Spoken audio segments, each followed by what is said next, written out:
इधर देखो इधर तो ही जहां जहां नजर मारे फरे छे यादे भरे छे आपने खूनी ना खंजरों में तू क्या दृष्टि है। खंजर मार रहा हो भी तू है, खंजर खा रहा हो भी, भोजन भी तू, भोगता भी तू। कैसे इस तत्व को समझे। जो कुछ क्रिया हो रही है जगत के अंदर सब कुछ शिव है। सूर्य उदय हो रहा है वो भी शिव है, सूर्यास्त हो रहा है वो भी शिव है। समंदर भी शिव है, समंदर की लहरें भी शिव है। बीज भी शिव है, बीज का अंकुर भी शिव है, पौधा भी शिव है, और पर्ण भी शिव है, डाली भी शिव है, और डाली पे लगा हुआ फूल वो भी शिव है। फूल में से महकती हुई सुगंध वो भी शिव है। फूल में से बीज, बीज में से फल, फल का रस वो भी शिव है, और फल का रस का स्वाद वो भी शिव है। इसलिए सब कुछ शिव है। विषय सरल नहीं है लेकिन मैं सरल बनाने का प्रयास करता हूँ। त्वमर्कस्त्वं सोम त्वमसि पवनस्त्वं हुतवः। इसलिए अष्टक की महिमा है ना। अष्टक 8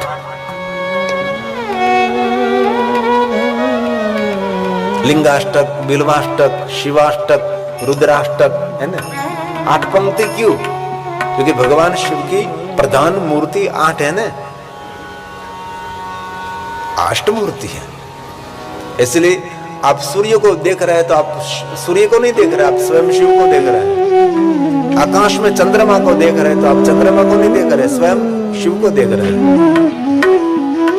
और कल शिवरात्रि है जिनको त्रयोदशी कहते हैं ना। हर महीने हर मास में आते उसको शिवरात्रि कहते हैं, और 12 मास में एक बार आते उसको कहते हैं महाशिवरात्रि कहते हैं। जो 12 मास में एक बार आती है वो महाशिवरात्रि, हर मास में आते उसको कहते हैं शिवरात्रि। तो कल शिवरात्रि, आज शनि प्रदोष था। प्रदोष है क्या नहीं है, उसका समय है पंचांग के अनुसार प्रदोष पूजा। जीवन के सभी दोष में से मुक्त करने वाली प्रदोष पूजा। शिवरात्रि का व्रत, त्रयोदशी व्रत करे हमेशा, ताके तन नहीं रहे कलेशा। धूप दीप नैवेद्य चढ़ावे, शंकर सन्मुख पाठ सुनावे, तो जन्म जन्म के पाप न चाहे। इसलिए त्रयोदशी कल के लिए हो सके तो उपवास करें, उपवासों होके तो अल्पाहार करें। एकम मिताशी तू, एक बार भोजन करे। कल का दिन बहुत महत्व का दिन, जिनको त्रयोदशी कहते हैं। सभी कामना, सभी मनोकामना पूर्ण करने वाला व्रत को है तो त्रयोदशी है। कल क्या करना चाहिए? कल ब्रह्ममुहूर्त में उठकर, थोड़ा जल्दी उठकर, स्नान करके पवित्र होकर, बाल में भस्म का त्रिपुंड धारण करके रुद्राक्ष को धारण करें, और पूरे दिन पंचाक्षर मंत्र का जाप करें। हो सके तो उपवास करें, ये न हो सके तो कुछ फल फलादि, कुछ फराल, ये न हो सके तो एक समय भोजन करें, जितना हो सके इतना। लेकिन कल विशेष प्रकार से भगवान शिव जी का दर्शन करें, क्योंकि ये त्रयोदशी की बहुत बड़ी महिमा है। सभी दुखों में से मुक्त करने वाली त्रयोदशी है, सभी कामना, सभी मनोकामना पूर्ण करने वाली त्रयोदशी है। विशेष प्रकार के कल पार्थेश्वर महादेव का पूजन करना चाहिए। यहाँ भी हमारे पंचायत पूजा जो मेरे आचार्य जी करा रहा है, इसमें भी मिट्टी का शिवलिंग बनाकर विशेष प्रकार से पूजन करें। कल शिवरात्रि है तो उसकी बहुत सारी महिमा है। कामना की पूर्ति करा, घर में जो शिवलिंग है उनकी विशेष प्रकार से पूजा करें त्रयोदशी के दिन, शिवरात्रि के दिन।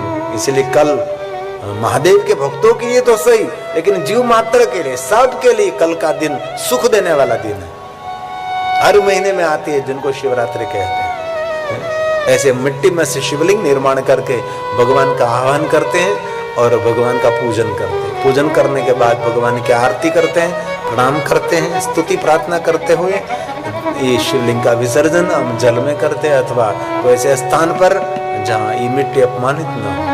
ऐसे पार्थेश्वर महादेव की पूजा करने से सभी कामना, सभी मनोकामना की पूर्ति रहती है। हो सके तो कल बिलुष के नीचे बैठकर पार्थेश्वर महादेव का पूजन करें।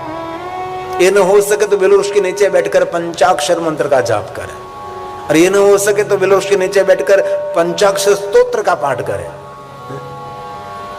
और कल के दिन हो सके तो मौन भी रह सकते हैं, ये वाणी का उपवास करें। कल का दिन बहुत बहुत लाभदायक दिन है जो इस कथा में आ रहा है, जिनको शिवरात्रि कहते हैं, जिनको त्रयोदशी कहते हैं। इसलिए अष्टमूर्ति स्वरूप भगवान शिव मैं प्रणाम करता हूँ। भव सर्व पुष्पदंत ने गाया। भवः सर्वो रुद्रः पशुपतिरथोग्रः सह महा। पुष्पदंत ने गाया, जो शिव महापुराण में कहा, ये सब कुछ पुष्पदंत ने छोटे छोटे श्लोक बनाकर, स्तोत्र बनाकर जगत के सामने एकदम सुंदर प्रकटीकरण किया। इसलिए शिव कहाँ है? आपका शिवालय में। शिव शिवालय में तो है ही, लेकिन प्रश्न बड़ा है कि कहाँ नहीं है। अरे व्यापक सर्वत्र समान, प्रेम से प्रकट होए न जाना। सिया राममय सब जग जाने, करो प्रणाम जोरी जुगबान। कहाँ नहीं है वो तत्व? एकदम समान है, जितना यहाँ है न वहाँ है, जितना आप में इतना हमारे में, जितना गगन में इतना अगन में, जितना आकाश में इतना प्रकाश में, जितना सूर्य में इतना ही चंद्र में है? लेकिन इस तत्व को समझना तो सरल है, लेकिन स्वीकारना बहुत मुश्किल है। इस तत्व को जिन्होंने स्वीकार लिया, समझो उस समाज से दूर हो गया, कहीं पहाड़ों में चला गया, कहीं जंगलों में चला गया, कहीं पर्णकुटीर में रहने के लिए चला गया, सब कुछ छोड़कर वो भाग गया। जिनको ज्ञान हो गया इस तत्व का, पहचान हो गई, तो वो संसार से बाहर निकल जाता है। वो राउंड में नहीं रहता, वो पागल हो जाता है, बाहर निकल जाता है। इसलिए कहाँ है वो? जहाँ कुछ भी नहीं वहां भी है, और जहाँ सब कुछ है वहां भी है। ब्रह्मा जी ने भी नारद जी को यही बात समझाई। हे नारद, अष्टमूर्ति स्वरूप परमात्मा सब जगह पर हुई है। कभी आपको अवसर मिले तो शिव महापुराण ग्रंथ में अष्टमूर्ति का वर्णन है। ये सभी शिव है, जल भी शिव है, स्थल भी शिव है, गगन भी शिव, अगन भी शिव, सूर्य भी शिव, शिव ही शिव। इसलिए अष्टमूर्ति का वर्णन स्वयं ब्रह्मा जी ने किया है, नारद के समक्ष किया है। सर्वो भवस्तथा रुद्रः, ये शिव है। उग्रो भीमः पशुपतिः, ईशानश्च महादेवो, मूर्तय शशाश्चरिश्रुता, मूर्तय शशाश्चरिश्रुता। पूरे विश्व में फैले हुए शिव है। इसलिए मानसिकता जो आपके तैयार हो जाए तो शिव दूर नहीं है, लेकिन इस मानसिकता को तैयार करने में ये पूरा जीवन कम पड़ जाता है ना। हमको कितनी संसार में विडंबना में पड़े हैं, कितनी विडंबना, हमारा कोई काम ही नहीं। सिर्फ हम कथा सुन सकते हैं, लेकिन कुछ भी कर नहीं सकते, कोई नहीं कर सकता है। इसलिए ब्रह्मा जी ने अंतिम शब्दों में कह दिया, नारद धत्ते चराचरम विश्वरूप। पूरे विश्व में फैला हुआ जो तत्व है, जो देख रहे वो भी शिव तत्व है, जो नहीं देख रहे वो भी शिव तत्व है, जो बोल रहा है वो भी शिव तत्व है। नहीं बोल सकते त्रिशूलधारी डमरूधारी अपरधारी शिव तू महादेव हरे, महादेव हरे, महादेव हरे, महादेव हरे, महादेव हरे, महादेव हरे, महादेव हरे, महादेव हरे। हे आदि देव, हे परम पिता, हे जगत पिता, हे विश्व पिता, हे सकल, हे विश्व, हे सगुण, हे निर्गुण, हे आकार, हे निराकार, ओंकार, निर्विकार, हे शिव। हम तत्व को प्रणाम करते हैं, हृदय में हम स्थापित करते हैं, जो आदि तत्व, जो मूल तत्व, जो निराकार है, ओंकार है।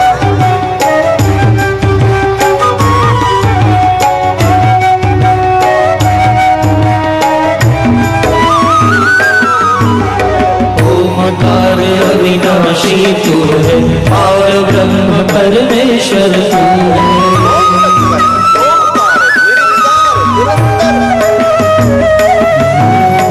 ओंकार अविनाशी तू है, और ब्रह्म परमेश्वर तू है। गिरि कंगरा में जपते गिरि, गिरि कंगरा में जपते गिरि, शिव शिव महादेव हरे, महादेव हरे,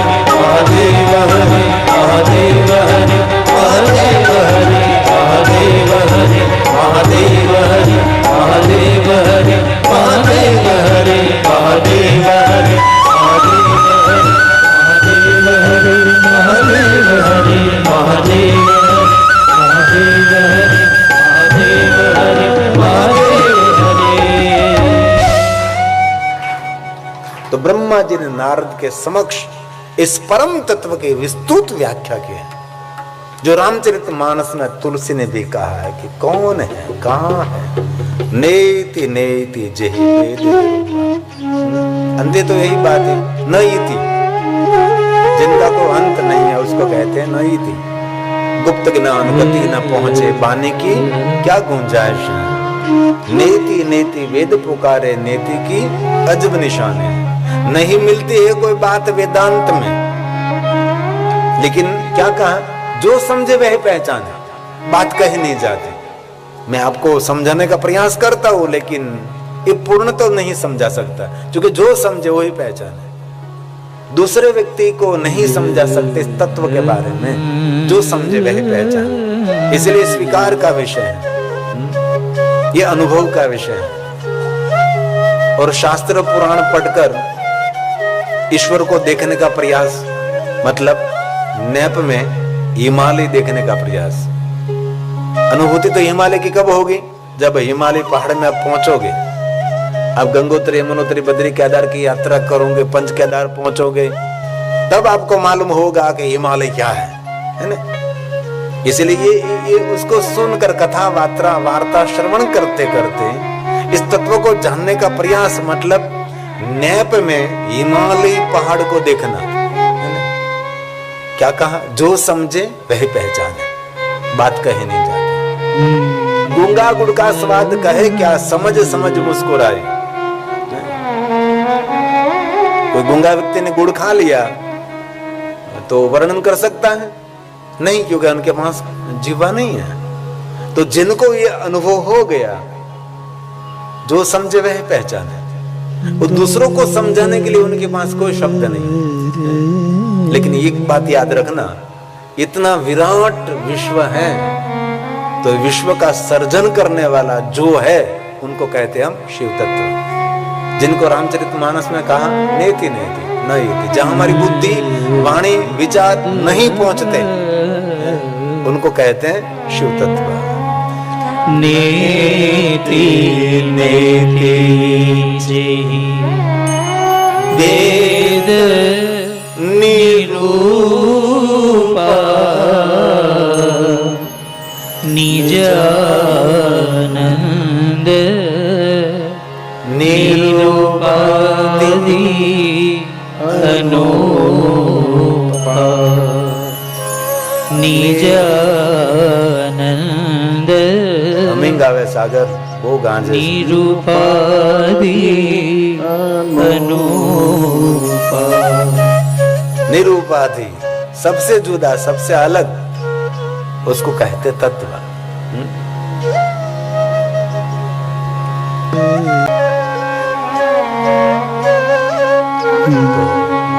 स्वयं रामचरितमानस तुलसी ने कह दिया, वहां से 3 रूप प्रकट हुए। 3 रूप कौन प्रकट हुए? निरूपाधि, अनूपा, सबसे जुदा, सबसे अलग। वहां से एक ब्रह्मा विष्णु महेश 3 रूप प्रकट हुए, जो निजानंद स्वरूप है, वहां से प्रकट हुए। शंभु, विरंची, कर्महर्षा, तुलसी ने गाया है। शंभु विरंची विष्णु भगवान। तो प्रश्न कर सकते हैं कि ब्रह्मा विष्णु ये महेश कहां से प्रकट हुए? तो वहां तुलसी ने कह दिया कि जब परम तत्व, जो आदि तत्व है, जो निराकार है, जो निरंजन है, वहां से ब्रह्मा विष्णु और भगवान शिव प्रकट हुए। जो शंभु है, शंभु, विरंची, ब्रह्मा, ये तुलसी ने गाया है। शंभु विरंची विष्णु भगवान उपजई जासु अंशते नाना। उपजई जासु अंशते नाना। सब कुछ वो इस तत्व से प्रकट हुआ है। ये ग्रह, तारा, मंडल, ये सब कुछ जो कुछ हम जितना विस्तार करें, जितनी व्याख्या करें, इतनी कम रहेगी। जो कुछ हमारी आंखों के द्वारा देखते हैं, जो कुछ अस्तित्व में है, सब कुछ इस तत्व से प्रकट हुआ है, जिनको हम शिव तत्व कहते हैं। तो ब्रह्मा ने नारद जी को कहा, हे ब्रह्मा, जिनका कोई रूप नहीं, रंग नहीं, आकार नहीं, इनमें से प्रकट हुए एक आदि पुरुष, उनके साथ प्रकट हुई आदि प्रकृति, जिनको आद्य शक्ति कहते हैं। देवी पुराण में उनका विस्तृत वर्णन है कि जो कुछ सर्जन करने वाली शक्ति है उसको आद्य शक्ति कहा, आदि प्रकृति जिनको कहा, और शिव महापुराण ग्रंथ में आदि पुरुष को कहा। तो एक तत्व प्रकट नहीं हुआ, ब्रह्म तत्व में से दो प्रकट हुए, जिनको बोलने में दो कहते हैं, लेकिन शब्दों और अर्थ दोनों एक हैं। शब्द के साथ अर्थ जुड़ा रहता है, वैसे ये बोलने में अलग अलग है, लेकिन शिव और शक्ति तत्व एक है। तो शिव को हमने आदि पुरुष और शक्ति की आदि प्रकृति, और ब्रह्मा जी ने कह दिया कि नारद, जो आपकी आंखों के द्वारा देखते सब कुछ शिव और शक्ति का विस्तार है। इसलिए भगवान शिव और आद्य शक्ति इस जगत के माता पिता हैं, उनसे जगत का प्रागट्य हुआ। ये जगत का मूल स्थान भगवान शिव और शक्ति है, इसलिए सनातन की मूल धारा शिव और शक्ति है। तो ब्रह्मा ने नारद जी को कहा, नारद, जब आदि पुरुष के रूप में भगवान शिव प्रकट हुए, तब उसका रूप चित्र विचित्र रूप था। कैसा रूप था? जो हम सब ने धारणा की है। हम शिव रूप की कैसे धारणा की? तो कि शिष्य मंदाकिनी धारे भाल चंद्र त्रिलोचन पंचवक्र प्रसन्नात्मा दश बाहु त्रिशूलधु, ऐसे भगवान शिव के रूप की हम सब ने धारणा की। शिव कैसे हैं? तो कि मस्तक पर जटा है, जटा में से गंगा बहती है, बाल में चंद्र है, त्रिनेत्र है, गले में बड़े बड़े सर्प को धारण कर रखा है, हाथ में त्रिशूल है, हाथ में डमरू है, जुम्बर के चरमा पहना है। बोले तेरे जटा में बहती है गंगा धारा, जो भगवान शिव जी के रूप का वर्णन है।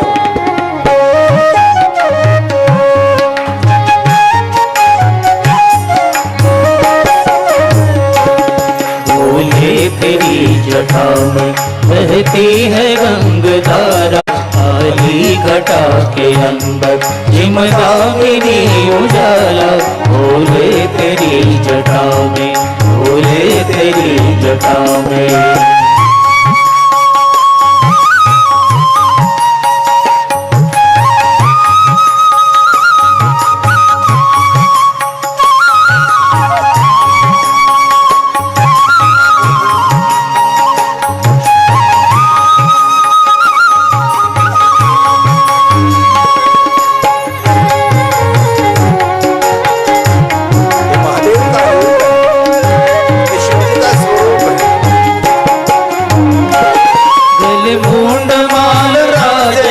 शिवाल में विराजे,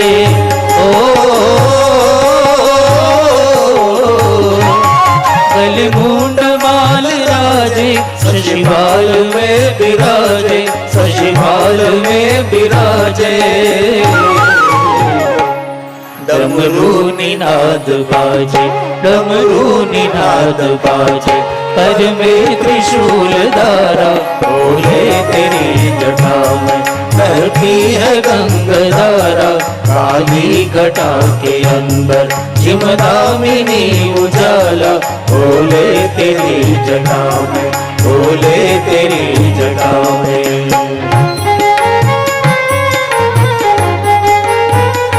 गले रुंडमाला, बाल में शशि चंद्र, हाथ में डमरू और त्रिशूल, सब पर कृपा करने वाला।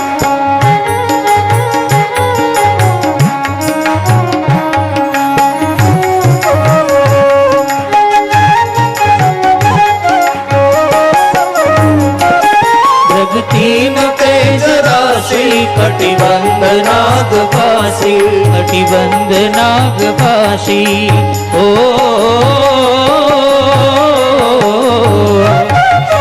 तीन तेज राशि कटिबंध नाग फांसी, कटिबंध नागवासी कौन साथ में तो कहा गिरिजा है संगदास, भवानी आद्य शक्ति। गिरिजा है संगदास, सब विश्व के आधारा बोले तेरी जटा में बहती है गंगधारा, काली घटा के अंदर जिमदामिनी उजारा, बोले तेरी जटा में, बोले तेरी जटा में। दामिनी का अर्थ है बिजली। शिव जी की काले काले जटाओं में गंगा कैसे विराजमान है? जैसे आकाश में घटाओं को काले काले बादल हैं और बादलों में जैसे बिजली चमकती है, वैसे भगवान महादेव के जटा में गंगा जी चमकती है। दामिनी का अर्थ है बिजली। ये भाव प्रकट किया है, भजन ब्रह्मानंद स्वामी ने गाया। मर्ग चर्म वस्त्र, ये महादेव का रूप है, महादेव का स्वरूप है, ये बाह्य रूप हम सभी देखते हैं। रघु चर्म वस्त्रधारी वृषभाज पे सवारी,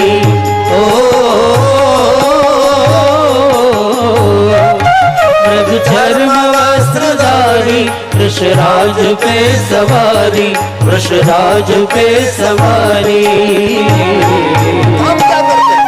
भगतन के दुख, भक्तों का दुख हरते हैं। भगतन के दुख, कैलाश में विहारा, बोले तेरी जटा में बहती है गंगधारा, काली घटा के अंदर जिमदामिनी उजाला, बोले तेरी जटा में, बोले तेरी जटा में। हे महादेव,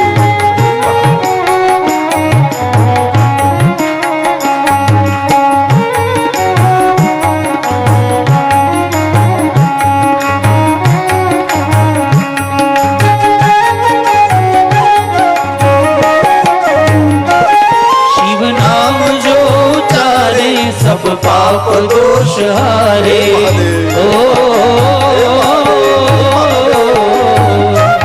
शिव नाम जो चारे, सब पाप दोष हारे, सब पाप दोष हारे।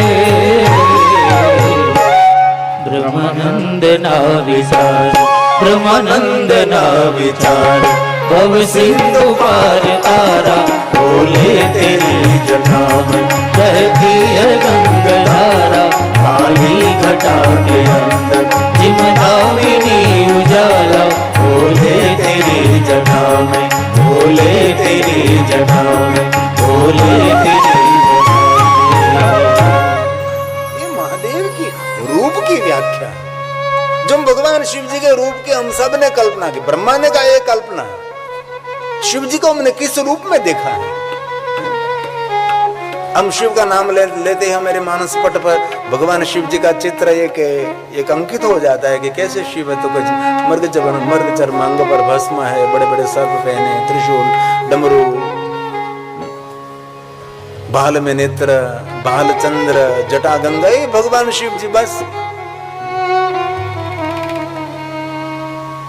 और एक बात मैं बहुत हृदय से कहता हूँ, भगवान शिव जी ध्यान के देवता हैं। जो पूजा नहीं कर, जो ध्यान नहीं कर सकते वो पूजा करते हैं। पूजा भी एक ध्यान का ही पार्ट है। इसीलिए ब्राह्मण देवता आचार्य जी बारंबार कहते हैं ध्यान रखिए, मोबाइल में नहीं महादेव में ध्यान रखिए। पूजा करते समय बार बार आचार्य आपको टोकते होंगे कि यहाँ ध्यान दीजिए, पूजा में ध्यान रखिए, गहरी श्रद्धा से पूजा करिए, क्योंकि ध्यान का प्रतीक है। भगवान शिव ध्यान के देवता है। इसलिए शिव जी का जहां देखो वर्णन क्या आता है, महादेव जी कहीं पूजा करने के लिए बैठे, कहीं नहीं बैठे हुए। महादेव जी कहीं यज्ञ कर रहे हैं, नहीं कर रहे हैं। भगवान शिव सिर्फ ध्यानस्थ रहते हैं।